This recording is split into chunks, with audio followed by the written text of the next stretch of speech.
Kamala Harris took a break from plotting to throw old Joe down a flight of stairs to do an interview on Comedy Central that actually turned out to be quite funny, although that wasn't exactly the plan. So who's the real president of this country? Is it Joe Manchin or Joe Biden, Madam Vice President? Come on, Charlamagne. Come on, it's Joe Biden. I can't tell sometimes. No. It's Joe Biden.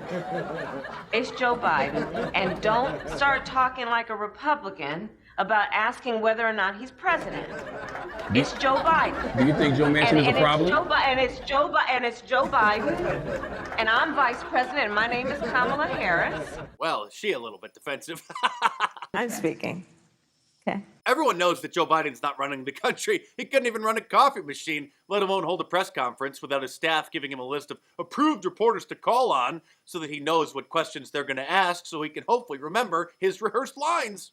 And now I'm happy to take some questions, and I'm told I should start with AP Zeke Miller. Zeke, you have a question. So the supposed president has to be told who to call on because the most powerful man in the world can't decide for himself who he wants to talk to. He even let it slip that he was going to get in trouble if he didn't follow his caretaker's directions. Now, why don't I take some of your questions? I'm sorry I'm going to get in trouble with staff if I don't do this the right way. Jennifer Jacobs, Bloomberg. Of course, Kamala Harris is an affirmative action hire, someone who is given a job that they're not qualified for, but for the sake of diversity. That's a code word for less white people. You may be wondering why this Charlamagne clown has a show on Comedy Central. It's because they are to comedy what CNN is to news, an utter embarrassment. Speaking of something that is funny, however, Elon Musk got into a Twitter beef with Senator Elizabeth Warren and dropped the mic after he called her Senator Karen when she freaked out about him not paying enough taxes. But not everyone thought it was funny. So he did what he always did and stomped his little feet and insulted Senator Warren, referring to her as Senator Karen.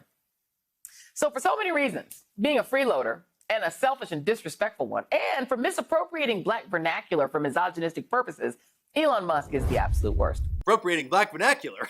So that's why Chunk Yogurt's nephew got suspended from Twitch for calling white people crackers. I didn't know that Karen was an insult that only black people are allowed to use. Black vernacular, as Joy Reid says, there's actually a Wikipedia page for Karen, which explains that it is a pejorative term for a white woman perceived as entitled or demanding beyond the scope of what is normal. In other words, it's an anti-white racial slur. What a surprise! More racism coming from those who claim to be vigorously fighting against it. On the other hand, if you were to accurately describe Joy Reid's demeanor, which ironically is 180 degrees the opposite of what her name entails, you would be called a racist and probably canceled. There's an entire Wikipedia page that describes how horrible you would be if you were to actually do that. Maybe we should start calling Kamala Harris Vice President Karen from now on, because she was acting entitled and demanding beyond what the scope of normal would be. We're not even a full year into the Biden administration and the wheels have already fallen off, and it's obvious to everyone that he's not running for re-election in 2024. Kamala probably won't run either, which is customary for a vice president to do,